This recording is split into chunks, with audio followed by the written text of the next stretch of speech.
Good evening, everybody, and welcome to the third and final major event of the Brisbane Dialogues establishment year, a big dialogue on the China-Australia relationship. And that's right up there with the subjects about which Australia needs better public discussion. My name is Ian Walker. I'm a former lawyer and a former politician, so that's a lot of former things. But my role as Queensland Science and Innovation Minister has morphed into a chairmanship of a medical innovation device company making medical devices, and my role as Queensland's Arts Minister has taken me to chair Queensland's fabulous Queensland Youth Orchestra. In July this year, the Department of Defence released its 2020 strategic update, a document which, in my view, has received far too little attention. In particular, the paper marks the demise of a proposition that has been taken as a foundation of our national security policy to date. The idea that Australia has a decade of warning time to prepare for credible military conflict. That is no longer Defence's position. So that changes everything. If we face unrest in our backyard, it brings into sharp focus the relationship we have with our great and powerful neighbours, and China is one of those. And I'm so glad that Brisbane Dialogues is taking the lead in this important discussion this evening. Now, I'm not involved in the organisation, but I was a keen supporter during its birth pangs, and I'm told that I was the first to buy a ticket to the launch event at Customs House in March, so I proudly came to be Brisbane Dialogues' #1 ticket holder. Now, while many of you would have heard or read this spiel before, it bears repeating. The Brisbane Dialogues is a wholly independent, non-aligned, intergenerational, not-for-profit, all-volunteer project to stimulate better discussion of big ideas and issues, not just civil ones, but enjoyable, enlightening, productive, accessible ones between people of very different perspectives. As well as demonstrating what these might look like on the public stage, the Brisbane Dialogues aims to support many other organisations and even individuals to hold better discussions, turning one-way talks and one-sided panels into genuine dialogues. As the final big event in this first year, tonight's an important stepping stone from which the Brisbane Dialogues plans to do a lot more next year. Now, I want to personally thank all of the volunteers who've worked hard over the last few months to make tonight happen. It's another great production. On behalf of the Brisbane Dialogues team, I also want to extend our sincere appreciation to the partner organisations who really helped spread the word about tonight. The Australian Institute for Progress, the Committee for Brisbane, Gentle Thinkers Meetup, Queensland Academy of Arts and Sciences, the TJ Ryan Institute and the University of Queensland, as well as to Edwin Davis of Pure Gold Films for technical advice and managing the AV recording. Last, but most of all, the Tivoli owners, Dave and Steve Sleswick, who've again donated use of this amazing venue in this most difficult business year in living memory. Let's give them a hand for that.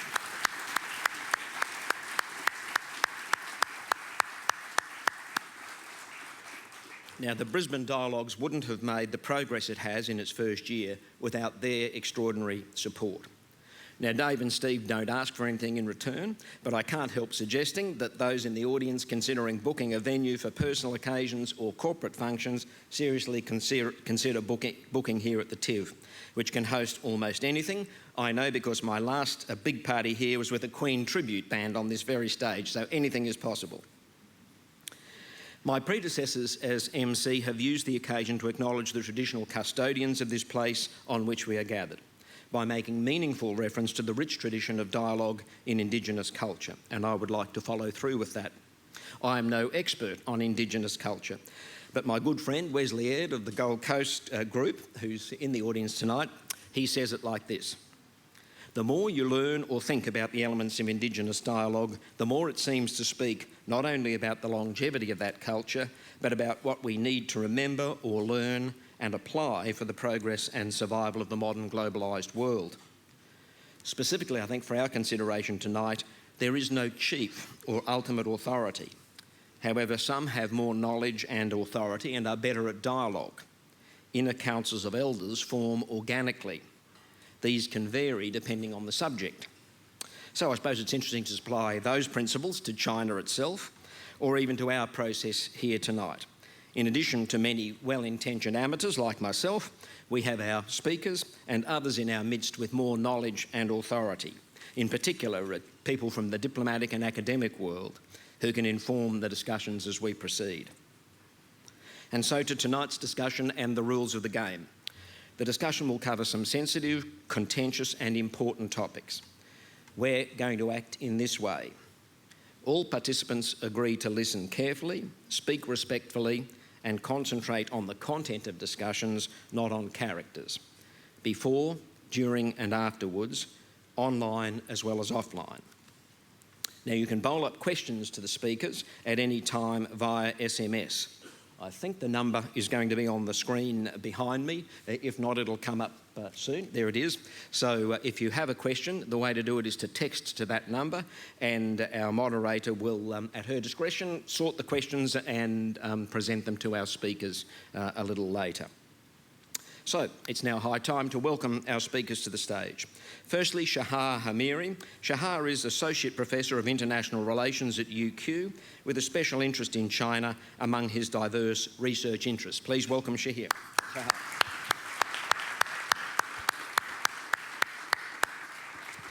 Thanks, Shahar.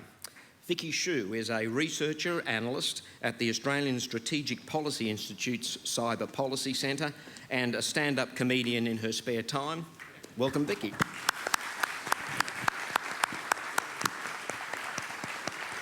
I actually did that stand-up comedian thing in my parliamentary career. Vicky, very similar to spare time. I'm sitting down today. Just lost my shoe. Brodie Paul. Brodie is Partnerships Director at China Policy, a policy analysis and strategic advisory firm, and a Brisbane representative for Australia-China Business News. Please welcome Brodie. G'day. And finally, Sarah Percy is our moderator, coincidentally also Associate Professor of International Relations at UQ and a host on ABC Radio National. Please welcome Sarah.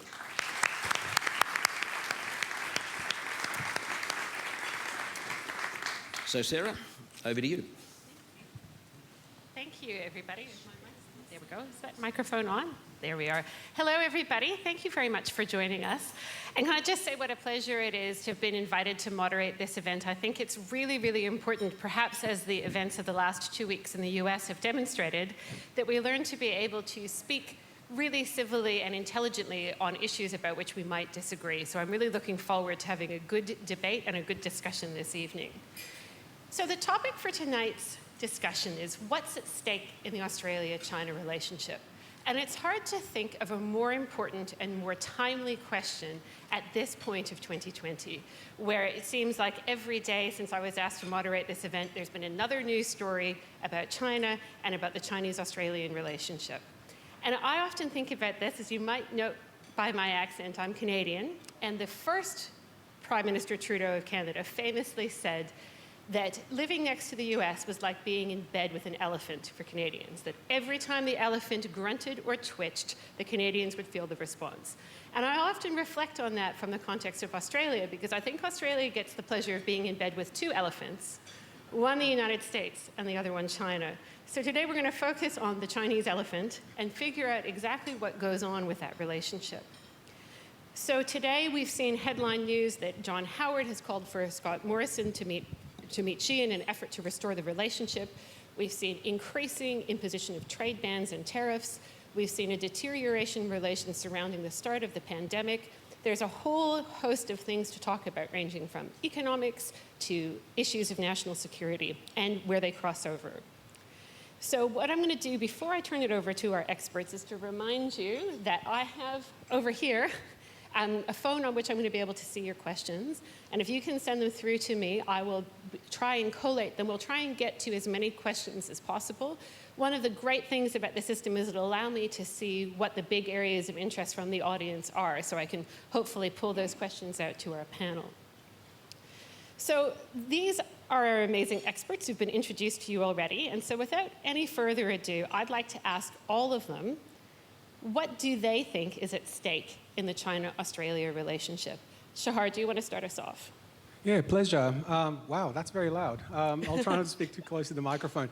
As you've heard, I'm Shah Hamiri. I'm an associate professor in the School of Political Science and International Studies at the University of Queensland. I've always wanted to be a rock star. It never happened, sadly, but here I am on the stage of the Tivoli, so I feel like I've fulfilled a lifelong ambition.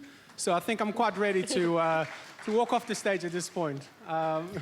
Thank you all for coming tonight. My interest in this particular topic actually emerged from my previous research, which is in a sense ongoing, about Southeast Asia.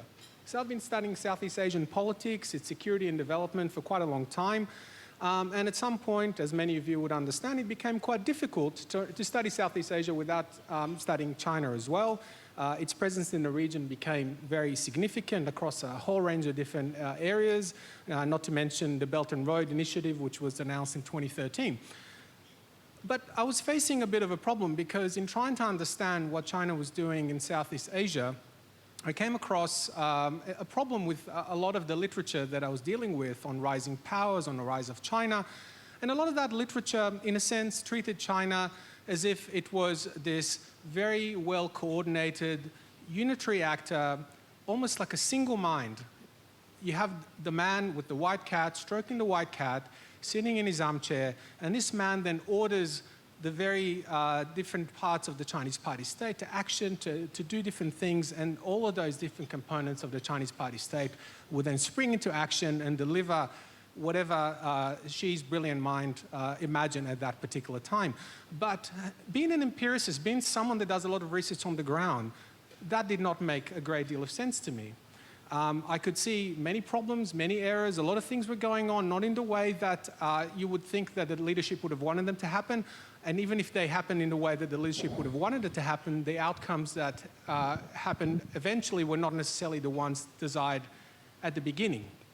So I thought there was a more interesting story to understand, and therefore I started studying, working with my colleague Lee Jones, trying to figure out how it is that the Chinese Party state actually worked and how it worked outside of China. And I'm going to touch on some of these points later, so I'm not going to labor the point here in my brief introduction, because I know that Sarah's got a baseball bat, which she will use. But I will say one thing. I think what is at stake in our relationship with China, we need to understand a lot better how China works, what parts of China we're actually dealing with, around which issues, and what more sophisticated forms of engagement and intervention we can develop in order to get what we ideally would want to get out of this relationship. I don't think we're quite there yet, but this is our task that we need to set for ourselves. Thank you. Thanks, Shahar. So, Vicky, can you tell us a little bit about how you came to thinking about these issues and what you think is at stake in the relationship? Thank you, Sarah. Well, the China question is very important to me for obvious reasons. Number one being I was born and raised in China, and I left, and I'm in some sort of self-imposed exile since I started working for the New York Times in 2016 and had all these run-ins with the authorities. And, you know, the China-Australia relationship is, you know, to some extent at the very top of my mind. And without sounding too, I don't know, corny, I would say I want to very, very briefly review China-Australia relationship for us and to make the point that the most important thing in this relationship is not national security concerns, is not economic interest, it's people-to-people exchange. So, you know, the relationship for Australia in the last 30 years, we think about it, the best things are the economic boom. Australia's prosperity has benefited a lot from China. We love Chinese consumers, we love Chinese investors, we love Chinese food. We have had a lot of Chinese migrants bringing, you know, their culture here, and we have appreciated all the dumplings, right? And the bad part, and just to note that all that has very little to do with the Chinese state itself, or something to do with it when it comes to investment and money, but that's kind of inevitable. The bad thing for Australia is, you know, the party state acting like a bully sometimes, you know, asking Virgin Airlines or asking Qantas to change how they call Taiwan, or things like, you know, when Australia is not doing exactly what China asks, you know, blocking our wine or beef import to China. That's bad. What else? When you have Chinese interest groups, for example, sometimes United Front, undermining our democracy and freedom of speech, we don't like that. But what's more interesting, and the side of the story that I don't think you hear a lot, is for China, what's in it for them? For Chinese people, what's in it for them in this relationship? So, very, very briefly, the last time I was in Brisbane, it was actually for when I was writing a story for the New York Times. We were tailing a bus full of Chinese retirees who were traveling in Australia. They had this crazy schedule of doing 3 cities in 5 days, and during which they took they go to 11 different spots to take pictures with the Sydney Harbour Bridge. It's an awful trip. But when we went to Canberra, they were underwhelmed by how small and just unimpressive the parliament was. They said in China, county level government would look fancier. But what really impressed the tourists, bear in mind they're all retirees, they all know what happened in the past, 30, 40 years or whatever. When we stopped at one of the prime minister's portraits, the tour guide said, "This is Bob Hawke, and this is the prime minister who let Chinese students and people stay here after Tiananmen Square, 1989." And then, he said, "And I will always," and before he finished the sentence, some other tourists said, "Vote for him." And then all these people, applauded. So, all these tourists are completely apolitical, and they don't have special feelings or emotions for Australia. They don't feel bad when Australia gets bullied by China. But that was a very human and very emotional moment. I think I would remember it was a time when China and Australia relationship, I think, on my terms, was at best, because Australia was able to offer humanitarian help and did care about Chinese people, and to the extent where stood up for them. So that's the good part. And just to wrap it up, I think when we think about the relationship going forward, we need to remember the good bits and the bad bits, and try to see what can we do more to actually have a meaningful relationship. And we're at this time when China is literally, since 2017, has put an estimated 1 million Uyghurs, which are Muslim minorities, in these re-education camps. It's come to a time where we need to examine, what are we going to do? Are we going to watch that and continue trading, or are we going to, pay a little more for every T-shirt that we wear, and avoid forced labor? We're not strategically, we can't go all in and wage a war with China, but are there things we can do? Are there things we can ask our companies to do without, undermining the relationship too much, that we can do to be decent humans? So I think ultimately it's a moral question. That's my take. Thanks, Vicky. So, Brody, what do you think is at stake in this critical relationship? Those are two very hard opening statements to follow. I've grown up and spent 20 years of my life in China. That's where my interest is. My brother is still there in Hong Kong, so he's been there pretty much continually since the early 70s. My interest professionally is that I represent an open source information magazine that tries very hard in English, straight back, to explain China and the Chinese view of the world to an audience that, well, in my opinion, is surprisingly unreceptive, but that's that. To follow up Vicky's point, I can personally testify to the openness and the attractiveness of people-to-people relations. But we've got to be realistic that the Chinese look, as the anecdote goes, the Chinese look on Australia as the United States looks on Saudi Arabia. We're a small country with some deeply unpleasant customs that just happens to have stuff that they want, right? The issue for us, and what I object to in the conversation as I've seen it in Australia, is that it's moving very strongly to a security relationship.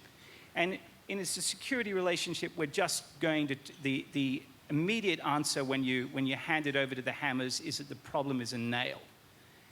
That denies Australia, denies us, people in this room, any agency in that conversation. That's not what we should be about. The issue that we've got to do, and a forum like this is a way to do it, is how to reach an understanding of what we're going to do so that we don't have to betray our economic interests, don't betray our values. And thank you, Sarah, and thank you, Murray, wherever you are, for organising this so that we can have this conversation. Thanks. And I think one of the best ways to get into those questions that you bring up is to actually get Shahar and Brody to reflect on something that Vicky's already talked about, which is, what does China want out of this relationship? So Shahar, what do you think China's goals are? Well, to say that China wants something assumes that there is one China, but actually, as Vicky said herself, we're talking about multiple, well, obviously many people, multiple organizations operating at different levels. We have provincial government, we have state-owned enterprises, we have the government in Beijing. Within that, there are a lot of divisions between different agencies. Now, there are ways in which these things can be, to some extent, coordinated, even directed in some instances. But a lot of these organizations have their own interests. Sometimes these interests are competing, and sometimes these competitions play out internationally because they operate with considerable autonomy in many issues. So I guess the question is, what China wants in a relationship with Australia, I guess depends which part of China you're talking about. I think one of the problems that we're facing is that we are, in a sense, and there is a great irony here, because some of the greatest critics of China in Australia are actually the greatest myth builders on behalf of the Chinese Communist Party, because the way that they imagine that China operates and the way that they talk about China, in a sense, feeds into the own mythology of the Chinese Communist Party of itself as basically like God, omnipresent, omnipotent, everything just happens the way they want it. This is not how things work, right? So we need to be very careful about that. So when we talk about how China engages with Australia today, we need to be careful not to assume that all of these things come from some kind of brilliant strategic plan that someone has come up with and is now being implemented. And if we even just talk about things like the increasing trade restrictions, clearly there is an agenda at play here. We don't know exactly what it is.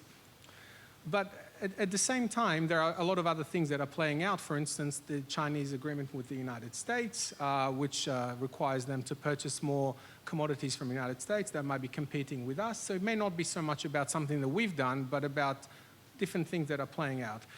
So we need to be careful, analytical, and very focused on precisely what aspect of the relationship we're talking about. We need to develop a capacity. We just spent, several weeks basically doing nothing else but looking at the American election. People know every district official from Georgia, but no one can tell you anything in Australia about how the Chinese party state works. That is what we need. We need to understand how that works. You said it's the elephant in the room, in the bed. We need to understand how to be in the bed with that elephant, because that elephant is not going anywhere.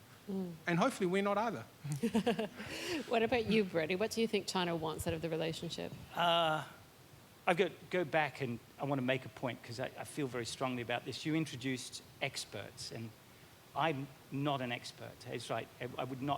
My dad would not want me to sit here and say I was an expert on China. I don't believe there's such a thing. But I will quote someone whose opinion that I respect.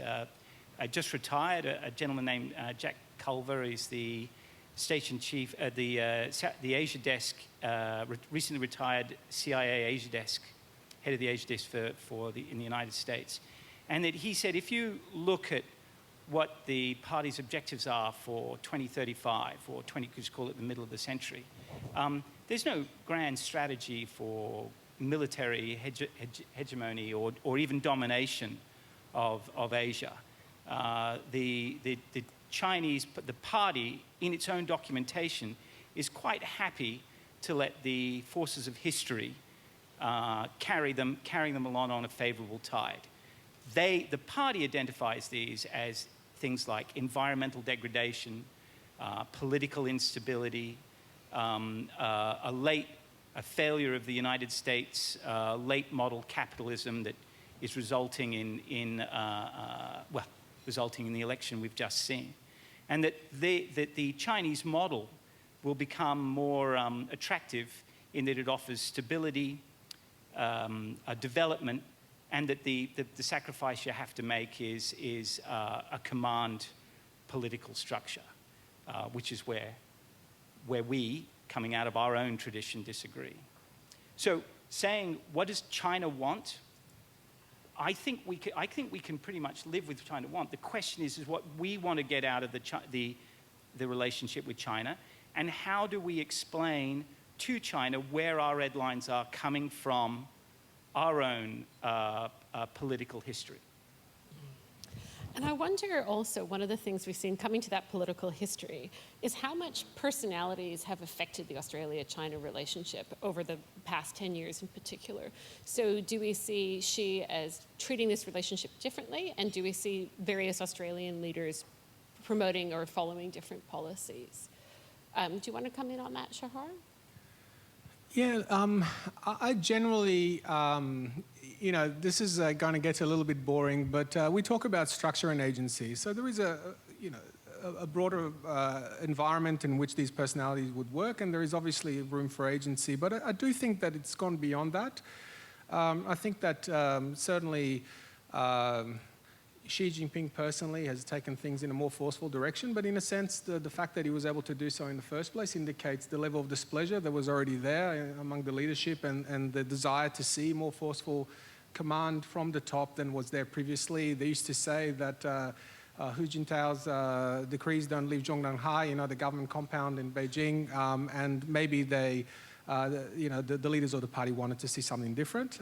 So again, the agency of Xi Jinping obviously took things further than most people expected, but there was a structure that was enabling as well. In the Australian context, I don't think there is a great deal of difference now between the political parties on this issue. I don't think there's a great deal of difference between different leaders on this issue. We've seen considerable continuity from Malcolm Turnbull into the current government. They've all been appalling in their execution. Sorry? They've all been equally appalling in their execution. Yes, well, we can discuss that certainly. I think that personally they had the policy subtlety of a Michael Bay movie, but I think that certainly there was plenty of continuity. So to that extent, I don't think the personalities are playing. There are great drivers of the worsening relationship, I think, deeper. What about the role of Chinese nationalism, Vicky? Do you think that that's changed or altered, and how has that affected the relationship? And I think that has, so just going back to Shahar's point about China isn't a monolith, which I very much agree. But without orientalizing, I would also say there is such a thing as national character, which isn't something that's made up, or it isn't a myth. So it's something that, how I would define national character would be something, a set of policies, a set of values that have existed for a while, that have shaped in the society in such a way that most people agree that's how things should work. So for example, in China, that would be everyone should be somewhat nationalistic, and we all have an obligation to uphold China's territorial integrity. I would say at post-1989, which is a really, really important turning point when we were trying to understand Chinese intentions, Chinese party-state intentions. So since then, there has been a massive educational campaign which directly affected my generation. I was born in '94. So, our textbooks had an extra dosage of nationalism, and a lot of us grew up to become like rabid nationalists, including myself. So that just means, when the state acts in I'm gonna say, in a mob kind of way, that kind of thing get carried over to, in a globalized world, that means some examples we saw is like Chinese citizens or Chinese nationals doing things in a really sort of mob way, when they attack Hong Kong protesters, like physically, and they did the same in Sydney, they did that in Brussels, and it happened in London. And I was very sort of shaken to see there was a large rally in Sydney. Australians' official estimate is about 1,000 people, mostly Chinese nationals, mostly my age, very young.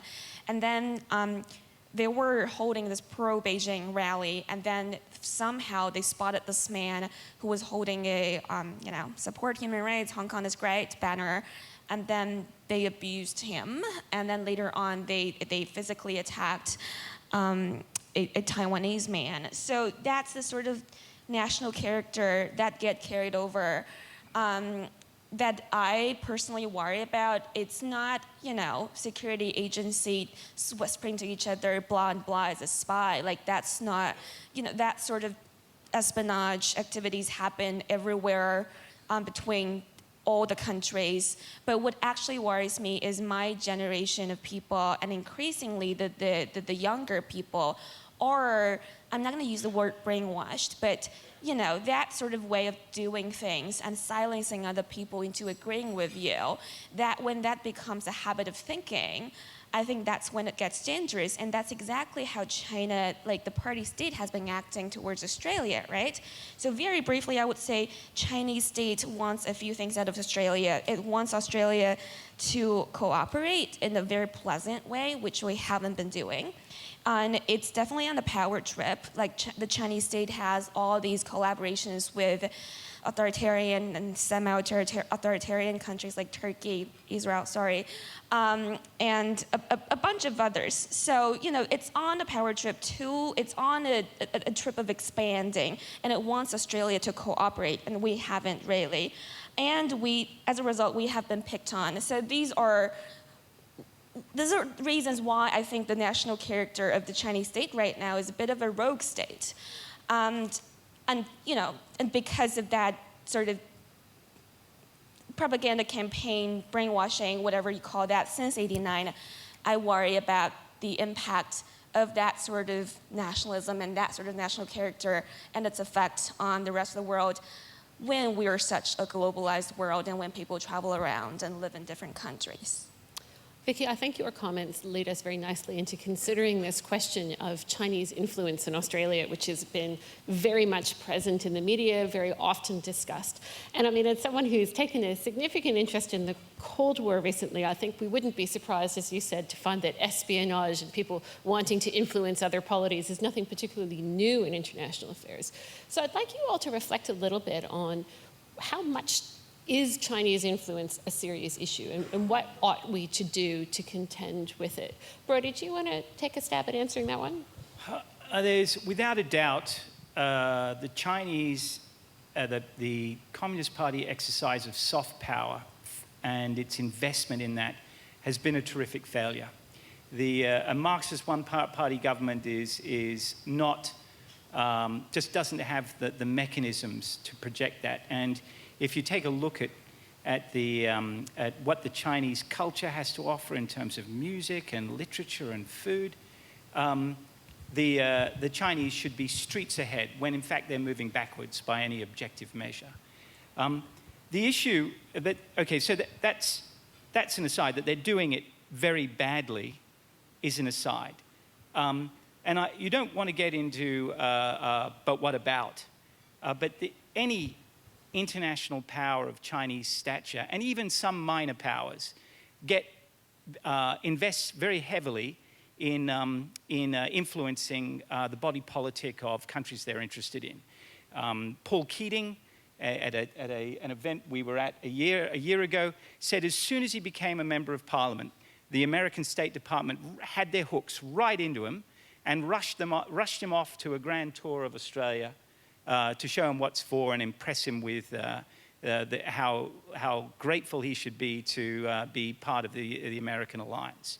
And I know that extends even down to state-level politicians by other countries, including Israel, who will grab the mayor of Charleville and take him around a grand tour of Israel, which might take all of 2 hours. But so that soft power is a legitimate, or the attempted influence of key decision makers within another country is a legitimate activity. That they've done it very badly and that they've done some things that are unacceptable in our worldview, and no, actually, harder than our worldview, against the law, that have broken Australian law, undoubtedly. There's not a lot of defence for it, except that at some point they're going to look at the billions of dollars that they've put into soft power projection, and the dialectic is going to pop out, hey, we could do this better. And I think I think that within our lifetimes, we can expect to see better behaviour, provided that we don't buy into a narrative where they are a strategic competitor rather than as someone that we can collaborate with. And that's the issue that we've got at the moment. I'll save it for a later question, but that's the direction I think we're going at the moment. What do you think, Vicky? How seriously should we take Chinese influence in Australia? And I think we should take it very seriously, but at the same time, we need to be really careful when we talk about Chinese influence, because, your new Chinese restaurant around the corner that's just open is not Chinese influence. But some people might perceive it that way, and that is a dangerous thing. And I would say during the COVID pandemic, I've definitely been told to go back home, which jokes on them, I can't. So I would love to. But so I would say there is influence, which I agree with Brody. There is, good influence. There's soft power attempts that everyone does. And there are, lobby groups on, that they also have a massive influence on that we're not even aware of, or we're not really talking that much about. But I think what we are going to focus on here is malign influence. So there are a few issues with that. Malign influence let me give you the worst example I've seen. It's probably when I was reporting in 2017 for the Times. There was a Chinese leader, the Chinese Premier Li Keqiang was visiting. And, the Chinese community in Sydney was preparing a big event, a big rally to welcome him. And somehow we managed to access a recording of such an event, such a meeting. It was secret, and in the Chinese consulate. And in the recording, the Chinese consuls could be heard as instructing, Chinese community leaders in Sydney, United Front personnel, to violently attack. In front of all these community leaders, they showed a PowerPoint of a previous Chinese state visit where patriots were beating up Falun Gong people, which are outlawed religious practice. And then the community leaders were applauding to this physical attack. And the consul said he would be eternally grateful to these people who did attack Falun Gong practitioners. So that's the kind of influence I would say we don't want here. And that's top level, sort of secretive level influence where, they literally beat up people who dissent, who disagree. And then on a very small level, there was actually a student a couple years ago in Queensland, I'm gonna say probably primary school, during this sort of beef exhibition, which is marketed towards China, of course, all the children in the school were asked to paint over these bull statues. So one student who has a connection or affection of Taiwan painted a Taiwanese flag over a bull, which is an innocent thing until the city council thought about it and thought we couldn't possibly piss off China. So they painted over that bull, that Taiwanese flag, which caused a lot of confusion and a lot of grief from the family because, you don't just censor children like that. And these are Australian children, they paint whatever they like. So this is the kind of malign influence I personally am more worried about, and I think we should be more worried about, is to live in a space where the public discourse is defined by China, what you can and what you cannot say. So I'm worried about that. And of course, there is election meddling. There's hacks, which are, again, pretty standard if you really think about it. And I do think we have the capacity to build up our infrastructure and deal with those problems. But it's these like erosion of our freedom of speech and the space of our public discourse that worry me the most. Are our children are gonna all get used to China's red lines? I don't think so, and I don't think that's a healthy way for Australia and its sort of, public discourse or whatever that is. That's not the direction it should go in. Can I interject here?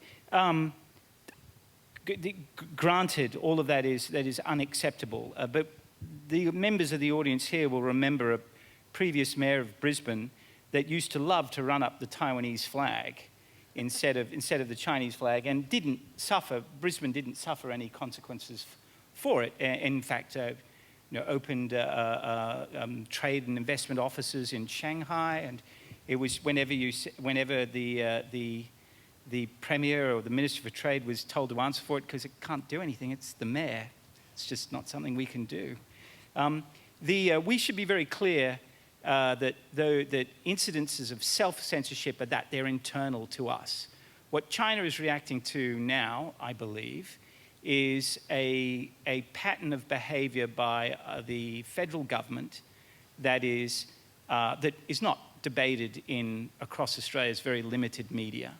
That is taking us into the orbit of addressing China the way the United States sees it, and using us being Australia, as a cat's paw for US policy. And I object to it as an Australian. I feel that and that people say, well, if you accuse our leaders of not standing up to China or not getting along with China, the essence of leadership across Asia is that you've got to be able to stand up to China and get along with China. And if you're not doing that, then you shouldn't be the leader. I completely agree on the point of... We got to find something to disagree about. No, but I do disagree as well.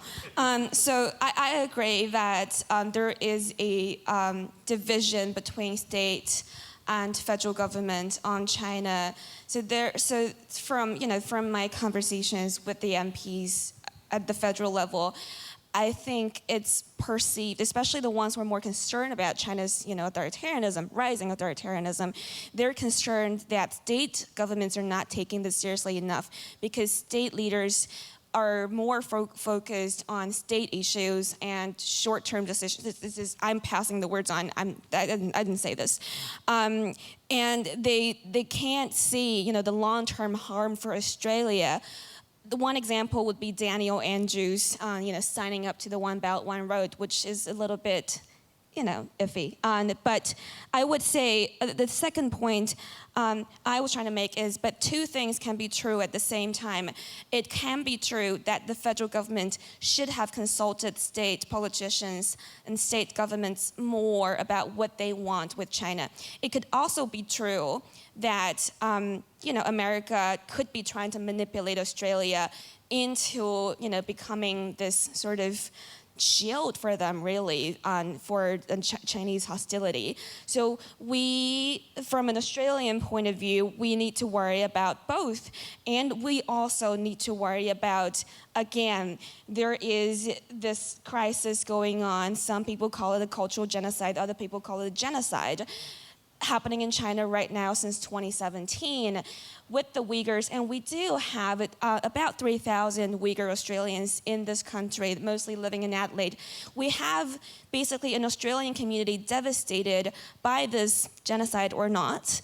And what are we going to do about it? Like, you're not going to sit there and, watch, right? So all these things can be true and we have to worry about... Why do we have to do something about it? Because just for the sake of an argument? Just for the sake of the argument. So I would say, me and Jie, we have a personal friendship. I am very much persecuted by the Chinese state. They have gone after my family, my friends, and myself. And I do think by being here, all of us tonight, and Jie being here, my personal friend, I think that the fact that I am a persecuted person by China sitting here, you wouldn't come up to my face and tell me, but we need the investment, but we need the money, but we need to prosper. I don't think, you know, a decent person would be able to do that. So apply that logic. You have 3,000 Uyghur Australians in this country, not a lot, but they're people and they're Australian citizens and residents. And then they should enjoy, you know, the same sunshine, the same air, the same beaches as the rest of us. But because of, you know, China's policies, because of the genocide or not a genocide, their family members are locked away in these re-education camps, are subject to forced labor. And so you would have these, you know, Uyghurs are a Muslim minority, so they tend to have a lot of children. So you have a lot of pregnant women in the community and crying every day. So you have a depressed mom group, and they're gonna have, I don't know, troubled children, maybe? It's an Australian issue if you really think about it. And it's an issue you and me should care because, you know, if Australia has a national character, I'm gonna say it's probably fairness. It's everyone should have a fair go.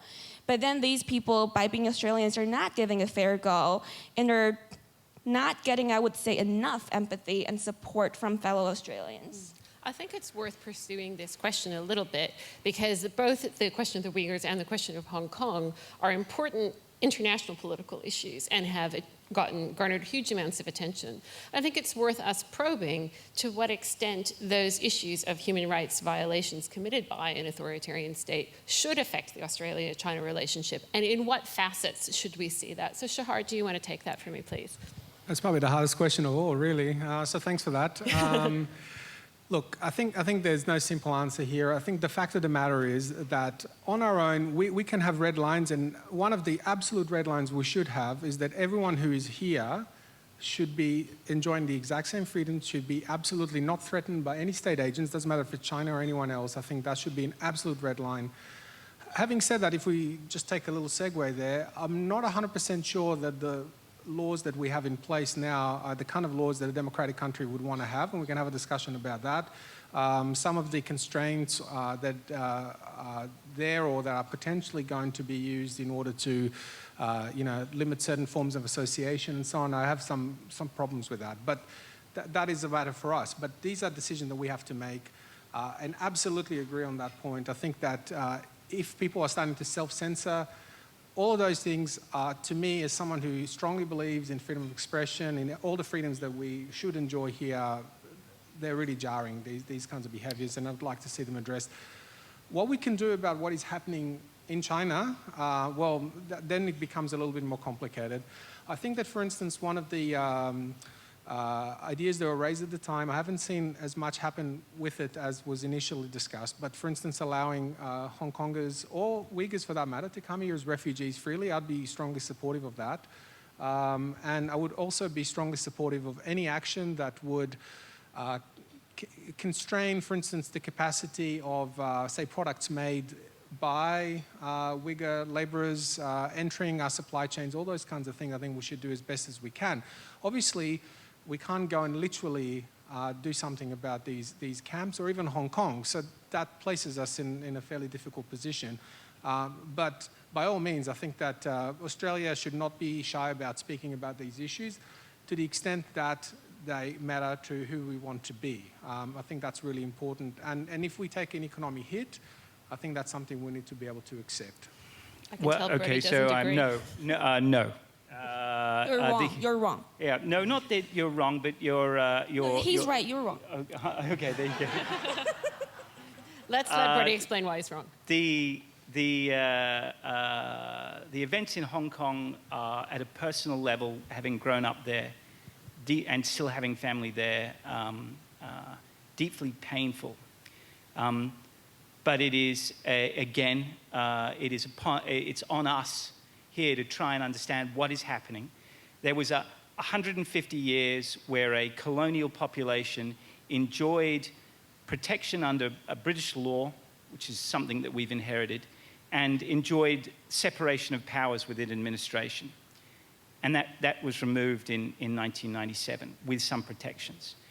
At the same time, the structure of Hong Kong political economy was such that a half a dozen odd families rigged a cartel on property so that the average Hong Kong Chinese would need to save for 22 years of their annual salary in order to buy an apartment.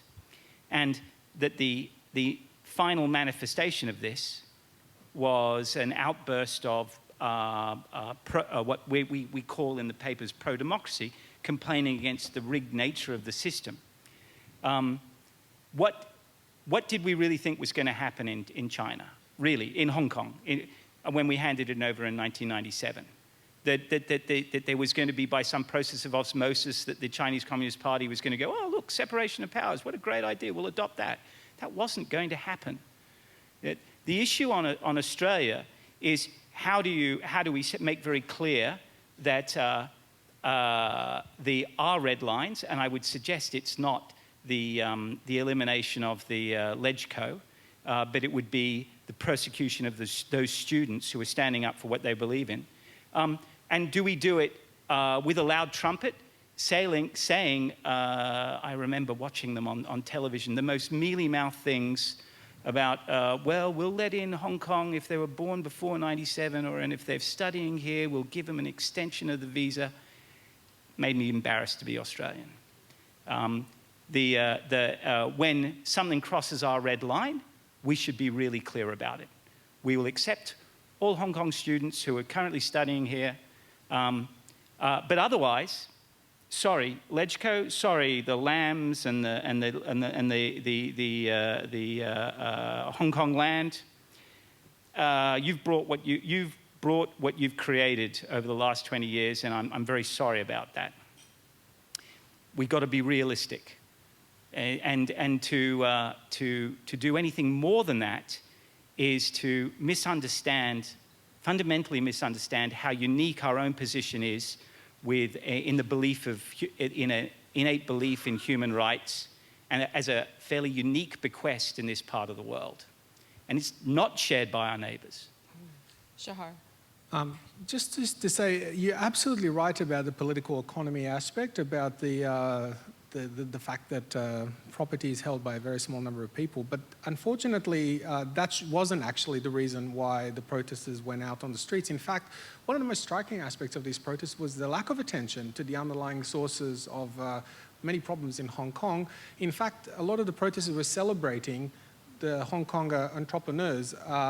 And in part, that was to do with a relatively unsophisticated critique of seeing China as representing socialism. Therefore, the opposite of that was something to be celebrated. But the actual tycoons themselves were actually quite pleased to see the end of the protest, because what they wanted to see is return to stability.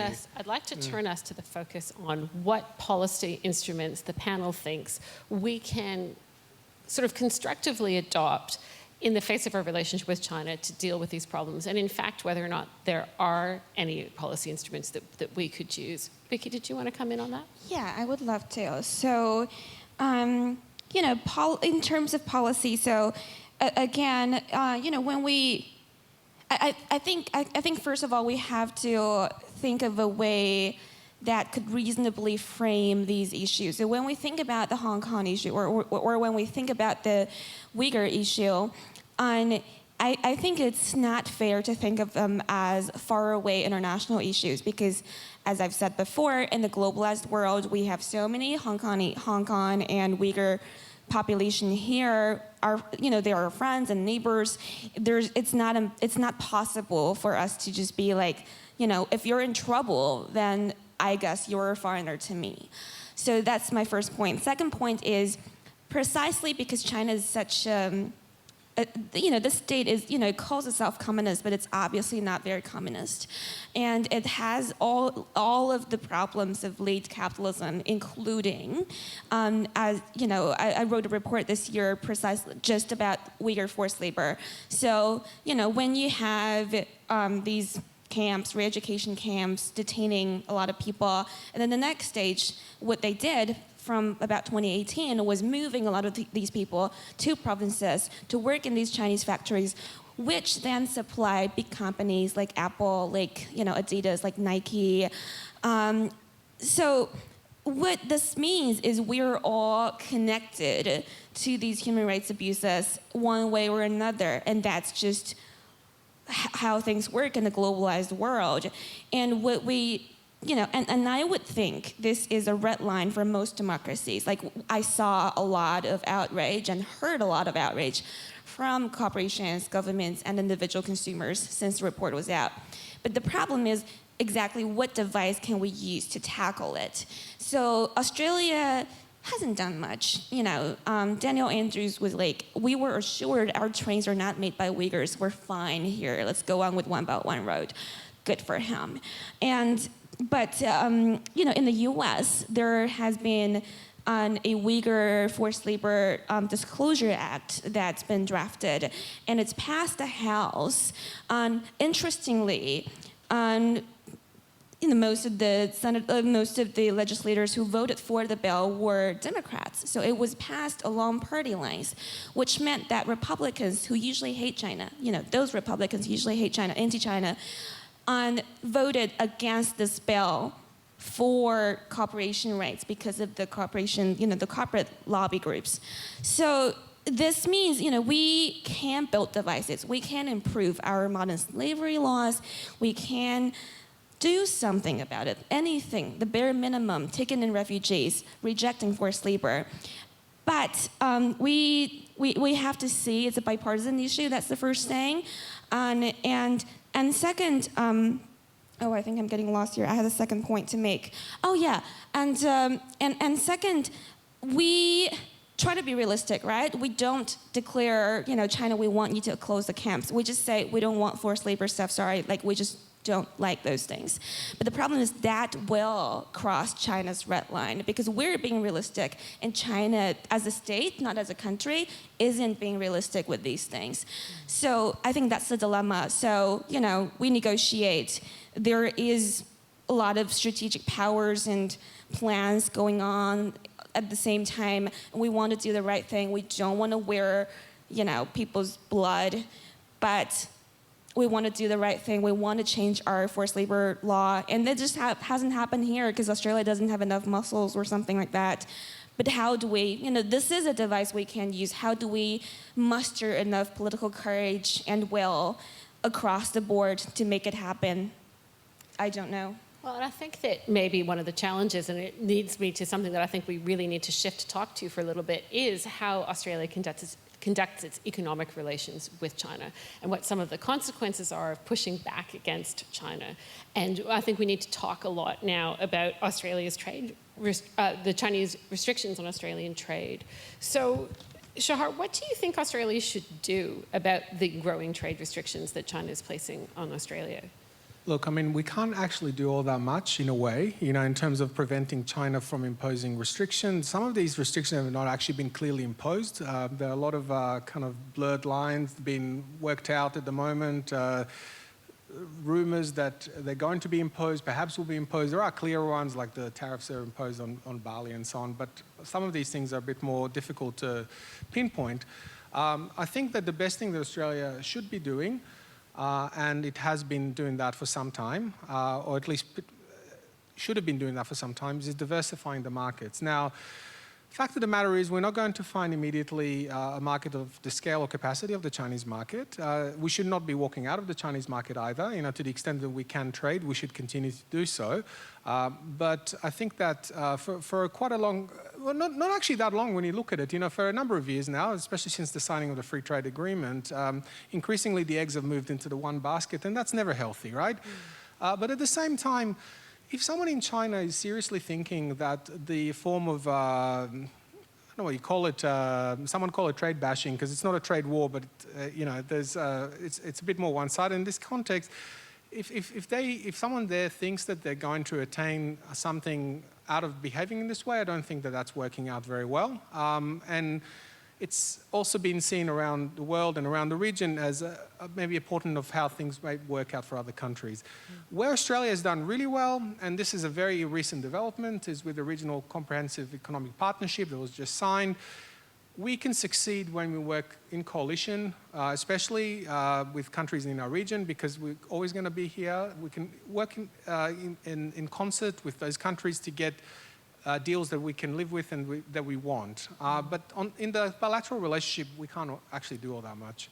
I'd say probably one of the most common questions which have been popping up on my screen here is whether or not Australia is being punished by the imposition of these trade restrictions, and whether or not what the stakes are for letting that punishment continue, if it in fact is punishment. What would you say to that, Brodie?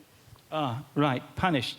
I don't think the Chinese, they don't think, when Chinese punish, you really know you're punished. What we're happening right now is we're being made to wear tight shoes. It's very different. There is, doubtless, there is a lack of sophistication in the party's mechanisms for how it sees it should influence people. And we are going to have to wear this particular period, just as the Koreans did and the Japanese have in the past. As Shahar pointed out, and because seems to be a threesome of agreement, I thoroughly agree with you. We're worked through successfully a regional coalition. And that is definitely the way forward. I tell you what I believe we don't talk enough about and ask ourselves, is this really necessary? Is why are we always out on the front with our chin out, like the bratty little kid that goes in front of the school bully, mouthing off? Why are we out in front of the Obama administration in the South China Sea? Why are we out in front of the current administration in things like Huawei? And why are we barracking for a spot on the Malabar exercises with the Indian Navy, or signing up to the Quad with the Japanese? We haven't got a territorial dispute with China. Chinese look at these things. We don't talk about them. It's fairly. There are areas, I suppose, you can go to in social media, but it's not part of a broader broader popular narrative here. Why are we always out there, joined at the hip, doing these things? I believe there's I believe actually even that the agencies that should be given the contrarian view, for example, ASPI, I got that. He's trying to toast me. Yeah. Troll. Isn't the word troll? Troll. He's trying to troll me. Have long ago, which were established some 15 years ago, to give the counterparty viewpoint, have long ago been captured by American multinationals and whatever agents of the United States fund Xinjiang camp research. We've got to take a look at what we want out of this, and maybe pull our heads in a bit. That might be another thing to do. I will add one more thing. It's sort of like talking to China is important. Traditionally, Australia goes, look, mate, the food goes to the farm gate, or the rocks get on the ship there, and then you're off with it. We don't make that effort to communicate with our most important market in their language. It's a mistake to think that nothing we say can be heard in China. And part of my commercial life is going into listed companies and saying to them, wouldn't it be a good idea if you executed your investor relations program in Chinese, given that you do so much business with China? And it's a harder conversation than you would think, because Australians don't have commercial conversations in another language. We're not comfortable with them. There's a lot in there, and I know Shahar wanted to come in. Just very briefly, I just wanted to say that I actually agree with you on the point that you made about... Glad we're agreeing again. I was going to say... I'm going to sidestep the Aspie comment. I'm going to let Vicky deal with that one. But the comment about how we jump ahead, I think sometimes there is a case to argue that that we're being punished too much for things that we shouldn't be punished for. I mean, the example that I would give is actually the recent call for an investigation into the origin of the COVID-19 virus. Now, I support the investigation, but in the end, that call was actually supported by a coalition of about 150 countries in the World Health Organization. But why do we have to be up front? Yes, so what I would say is that a better way to go about this would have been to work out behind the scene the coalition and then go along with the coalition, then we wouldn't have had to be singled out for that behaviour. But having said that, if we have strong red lines that we think are really important, then we need to do what we need to do. One of the questions I wanted to ask all three of you is that you keep saying we should have red lines in our relationship with China. These are the red lines. So what are the red lines that we should have in our relationship with China? Vicky, do you want to go first? Go Vicky. I have a couple of things just to quickly... You might want to respond to the Aspie toasting as well. Yeah, I would love to do that too. So actually, just to plug here, not a plug really, but Aspie reported, my colleagues reported this report earlier this year focusing on China's coercive diplomacy, and they recorded about 200 cases across the globe in the past 10 years or so of China's behaviors such as, you know, if you say bad things about us, we're gonna block your salmon import. That happened during, I believe, Norway. Norway. You know, or like, you know, wine and beef and all these coercive diplomacy tactics. We wrote it down and analyzed them. And what we found is that Australia is not the only one that's being published. We've had, all the countries have taken turns for the things that they said that were wrong or just, you know, didn't please China. So we're not alone. So that's the first thing. The second thing is are we being punished more than others? Maybe, but I don't think that's because Australia picked the fight specifically. I think that could have been a contributing factor, but another really important thing we need to look at is we're geographically very close to China. So we're sort of, this is a really improper analogy, and I apologize for it, but we're like the first base of the Western world domination. So it's just like inevitably we're gonna take a hit if, you know, you know. So what can be done here is, as the point has been raised before, you know, in the economy we need diversification, but in terms of coalition building, we also need that too. You know, to figure out or to avoid being an American lapdog. No one wants to be an American lapdog. Trust me.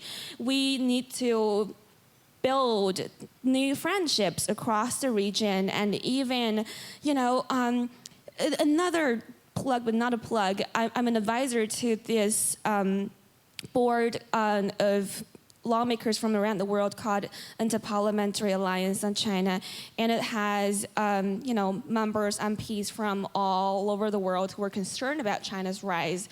So those kind of forums are where, you know, are not, you know, is not where we, you know, gather and talk negatively about China and, you know, vent.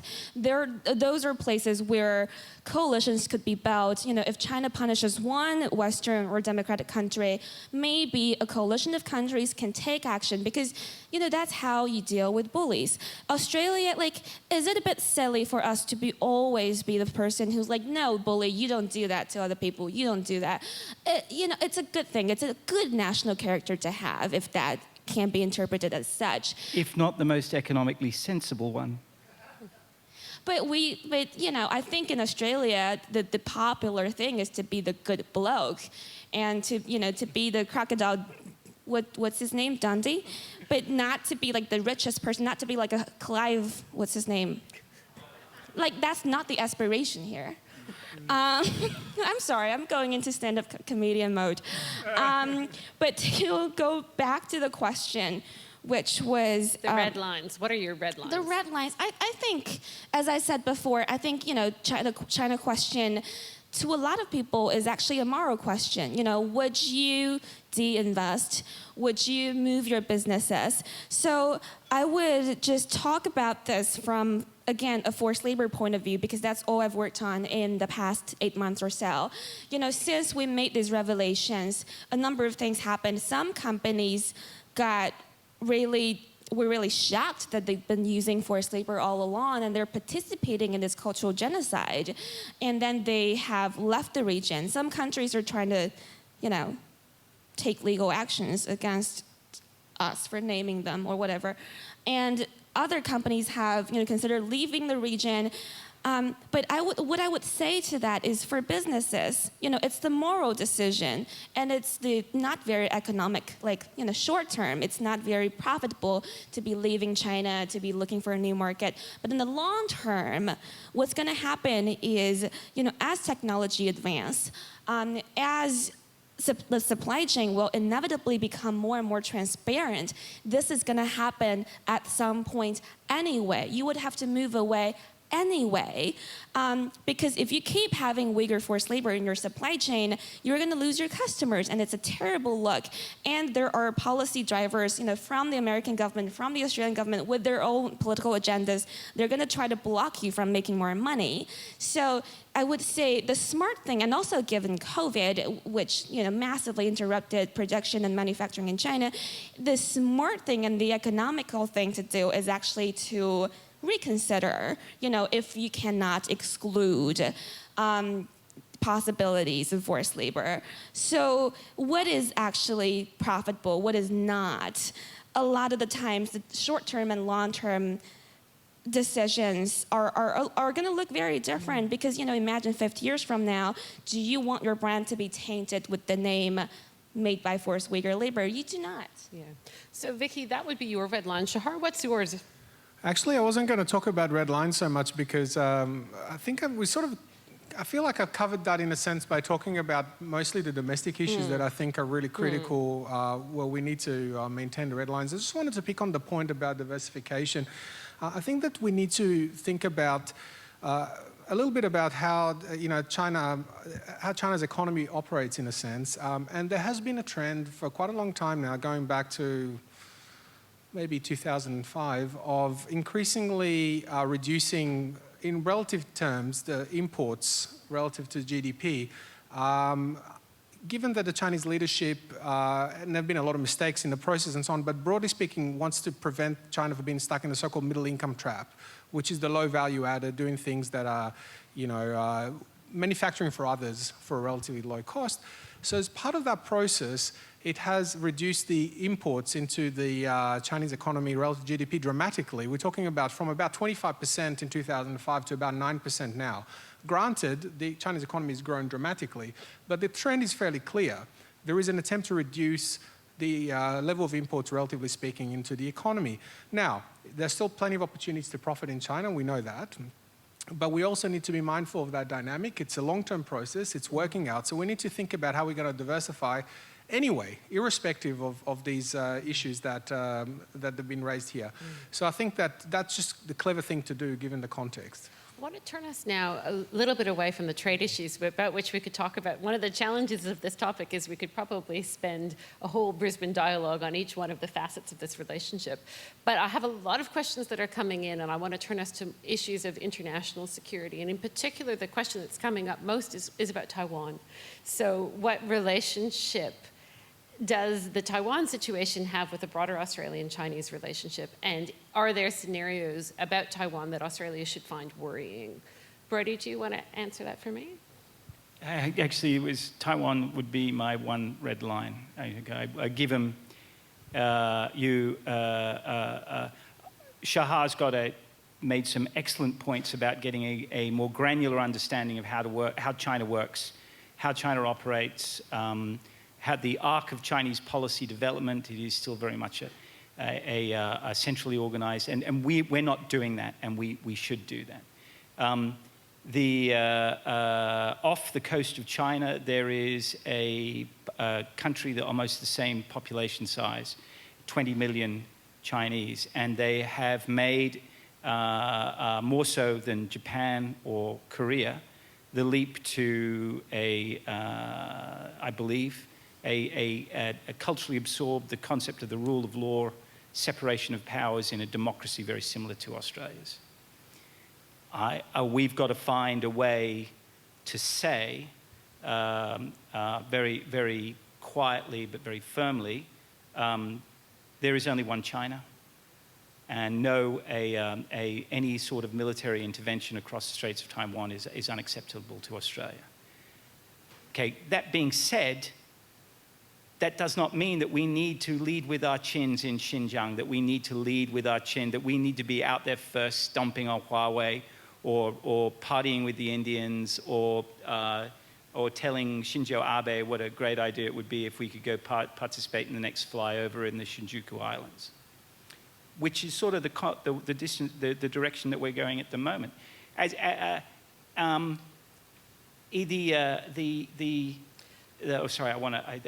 a point I want to make about stop worrying about what we can do, the red lines that we can do about how can we influence China and the things that we can do here in Australia, which is, again, something that we don't talk about. And I think that's worth some focus. Wouldn't you think, though, that one of the main arguments a lot of people would make about why Australia is leading from the front on this is not just on questions about pushing back towards Taiwan, but also about pushing back towards Chinese moves in the South China Sea, which we haven't talked about yet, and that there might be some value to a maritime trading nation in pushing back towards Chinese moves in the South China Sea? And there is any moves. Let's be very realistic about what you mean by pushing back on a red line. When we're talking about the red line in China, we're talking about on Taiwan, turning Taiwan into a red line.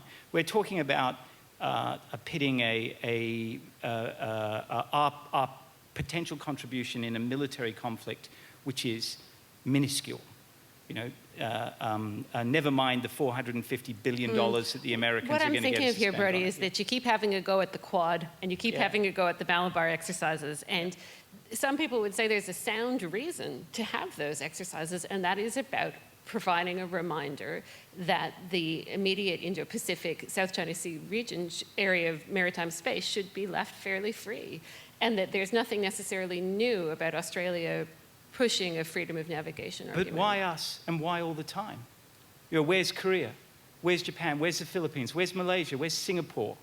Why are in the Chinese worldview, we are. They use a different language to describe us. We are a bunch of white people that have come from Europe, killed the local population assimilated the local population, and happened to have been here for all of a couple of hundred years, versus their couple thousand. And whenever they hear about us or whenever they see us, we're always on the front foot in a military confrontational posture. What do we expect that China's going to do if we continue to do that and not learn another language and another way of dealing with them? I'm going to come back to the unilingualism thing because that has come up quite a lot in the questions as well. But I just wanted to hear what Shahar and Vicky's views are on the South China Sea situation and the perceived need to push back against China that we see in things like the Quad. Vicky, do you want to take that away? And I wouldn't talk too specifically about South China Sea because I'm not an expert on that. I'm more up north. But I will say what China has triggered, I think here, as you keep asking, why us? Why now? I think it's an existential crisis. And I think my problem with this crisis is that it shouldn't just be an existential crisis about China. It should be this is such a hard word to say, existential crisis overall, because one example would be, this is not South China Sea, but the Pacific. So, a year or two ago, when the PNG government took a massive Huawei deal to build all of their cables, six countries, including America, Australia, Japan, New Zealand, blah, blah, blah, joined forces trying to destroy that deal in the last hour, trying to, build that instead because there are security concerns. So I remember very clearly one minister from PNG said at the time, but this is an 11-hour offer. Don't you think that's a bit condescending? I'm paraphrasing here. And so, from the local people's perspective, white people, Americans, Australians, have always been so condescending and paternalistic. And then the Chinese people go in, the Chinese capital go in, and they're like, you know what, it's not that different. We just get sort of like shoved around anyway, and we need the money, we need the aid. So I think the existential crisis really should be like overall a bigger one. So, we probably lost that battle in PNG in terms of strategic competition, if we care about such a thing. But what can we do? Like in a in the world, so many decades after the two world wars, so many decades after the Cold Wars, some trades have stayed. Like you said, why do we always jump up? Maybe because we make knee-jerk reactions. Maybe it's a habit that followed the Cold War. Maybe we just get extra scared whenever it's, something to do with China. It's wider thinking that we need to do. And I think just very briefly going back to the last question about Taiwan, one thing about Taiwan I would say is Taiwan has been excellent at dealing with Chinese malign influence. They have built up all this whole system to filter out disinformation, attempt to interfere with their elections, and then they've been managing a great trade relationship overall, despite, as you can see, differences. And the lines between across the strait between ministers or between these offices have been cut off for some time, but trades continued nonetheless. So what we should really do is build coalitions with countries and states and regions like that. I didn't call Taiwan a country exactly, did I? And I'm very scared. So that's the sort of diversification of strategies that we need that can probably be helpful for us at this time. Shahar, what do you think? I'd like to just pick up on the point about PNG and that particular deal. So one thing that we are seeing, and I think that is a good trend, is for countries like Australia, we have a new infrastructure financing plan for the Pacific, and then we have the United States, albeit God knows what's going to happen with this, but currently they have also a similar kind of infrastructure investment initiative developing, and Japan has been doing this for a while. So we're seeing some alternatives to Chinese financing. Now, the one thing to say is that if you followed the Belt and Road closely, and I have, it's nothing short of chaotic, and it actually created a lot of headaches for Beijing. In fact, I would argue that on aggregate, I would say that it's been more negative than positive from Beijing points of view, because there have been just so many mistakes and mess-ups and promises not met and deals that were signed and then not delivered and all sorts of things going on. So actually, Vicky's absolutely right. PNG needs infrastructure. All of these countries actually are desperate for that kind of investment. They don't want to take the unsustainable debts, which, by the way, don't usually get delivered because someone is planning a debt trap. It's usually because no one does the due diligence. This is the reality. So they want that, but no one's offering. No one's offering this stuff. The only country that's offering these things is China. And the reason they're doing it largely is because they've got a massive overcapacity problem at home. They need to push it out because they can't do it at home anymore. So one of the great things that we could do, either on our own in the Pacific or more broadly in coalition, would be to provide a genuine alternative that's going to be given at reasonable terms, not necessarily a gift, but a loan at good terms, good conditions, good environmental standards, good social standards. I think that would be a great thing, and I think we're beginning to wake up to that. And it has to be coming from a place of respect, of mutual respect. I think a lot of the problems the developing countries have with a country like Australia, like you've mentioned, all the beef and all the anger has a lot to do with colonialism and what did we do after the wars to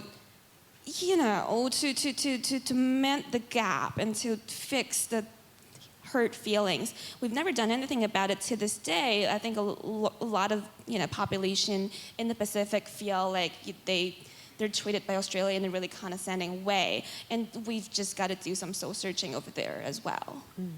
How about 100, as part of the One Belt, One Road initiative, 100-year bonds to fund high-speed rail between Brisbane, Sydney and Melbourne, built by the Chinese? Well, my view on the Belt and Road, by the way, is that the Belt and Road is a brand, it's a moniker, it means nothing. It basically has been used in order to describe a range of projects, infrastructure, and so on.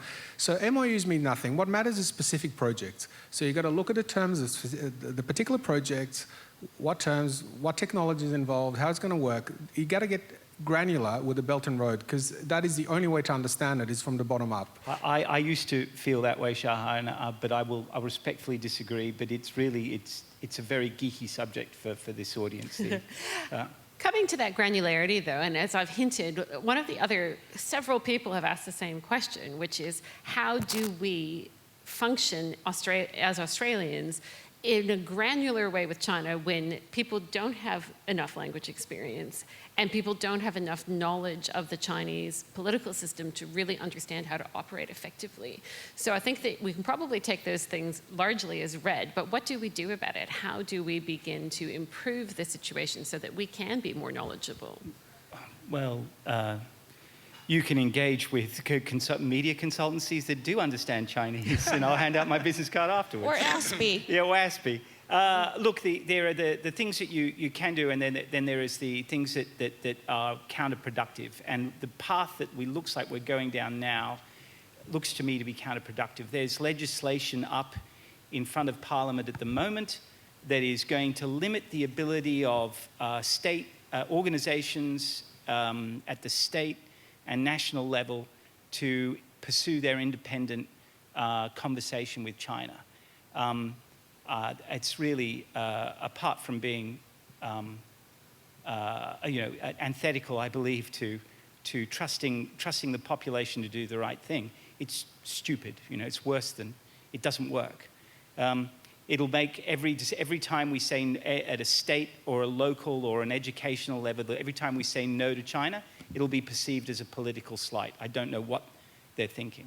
We've got to take and find a model for dealing with China, a mental model that allows us to be Australian and stick to our values and yet deal with China. The Thais use bamboo, and they say that the root remains strong, but the bamboo will blow in the wind being China or the French or the United States or the English.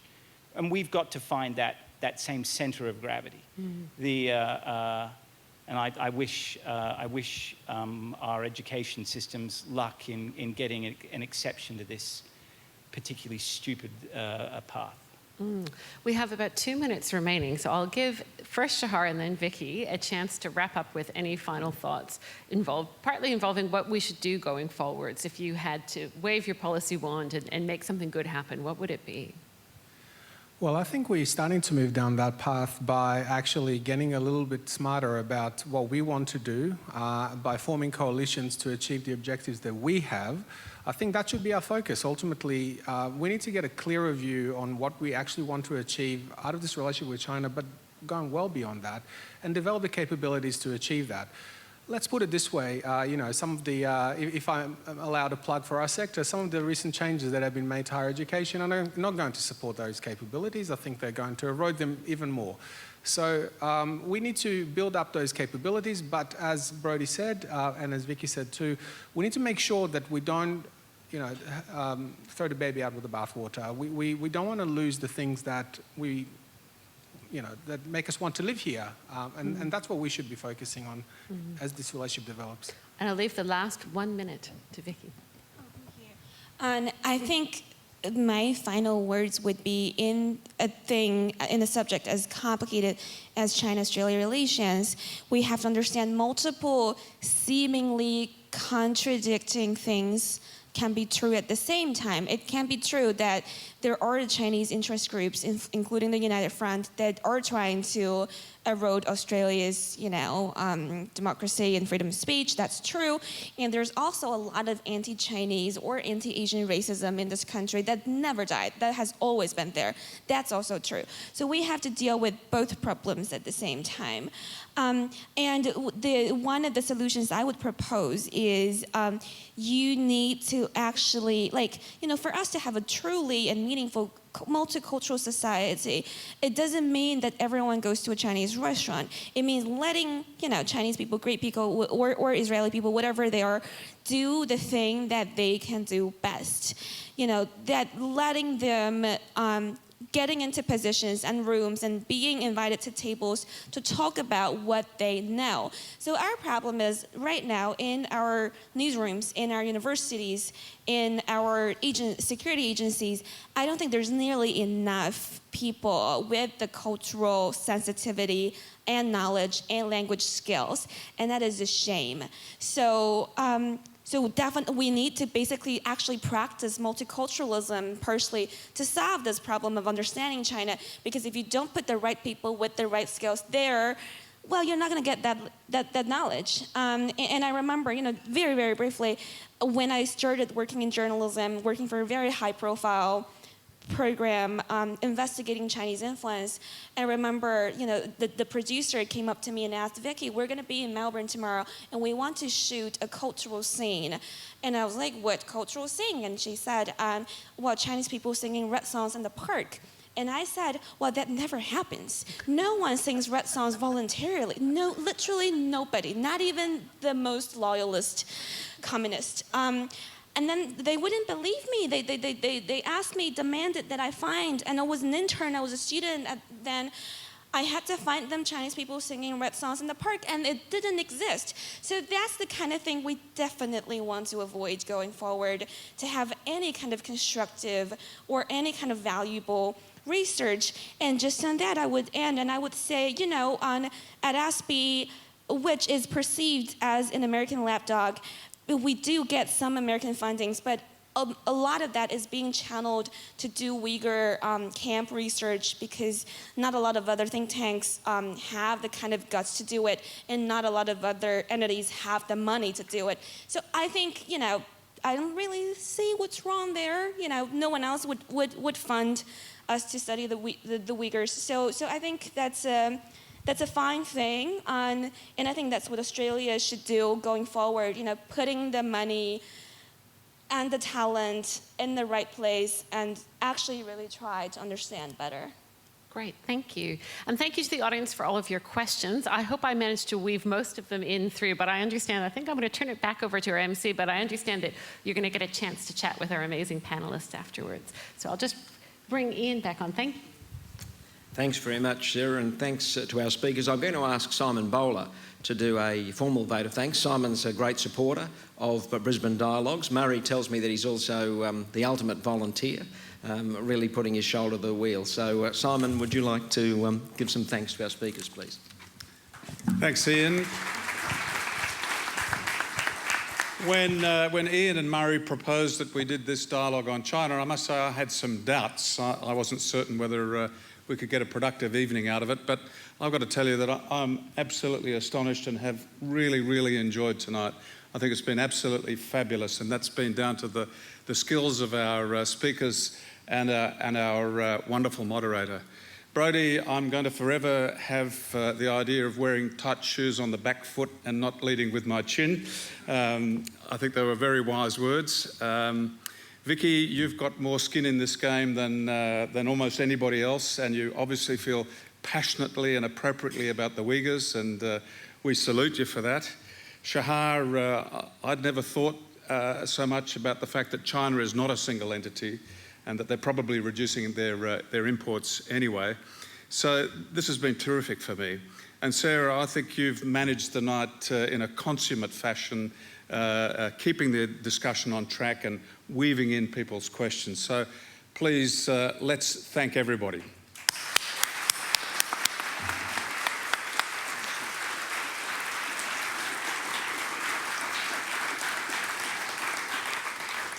Thank you, Simon. Can I just reiterate on behalf of everybody, I'm sure, our thanks to the volunteers who got this show together tonight, to the Tivoli, once again, who've done such a great job for us.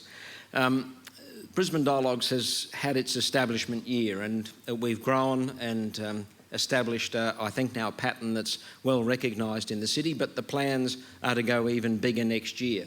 And to do that, we need more volunteers, more support, and more people committed to the idea of this sort of dialogue in the city, where views of different kinds are thrown around in a pretty civil way, and everyone's listened to. So please spread the word amongst your friends, your contacts, and keep the dialogues in front of everybody as we move into 2021 and what's going to be, I'm sure, a bigger and better year. Listening to the discussion tonight, I remembered rather embarrassingly from my childhood school days, and those of you that are my age or older will probably also remember that there was a sort of a habit of saying Confucius he say, and then you would finish with either a wise saying or one that was a sort of a takeoff of a wise saying. So it sort of encouraged me while I was listening to the speakers to think of old Chinese proverbs, real ones, and I found one which said, if you are going to bow at all, bow low, was the Chinese proverb. It doesn't say anything really about bowing, I think, but I think it does say something about tentativeness and commitment. Once you've decided what to do, get on with it and do it properly. And I expect coming out of all our discussion tonight, for all of us and for our country as a whole, we've got to decide what to do, and then we've got to do it properly.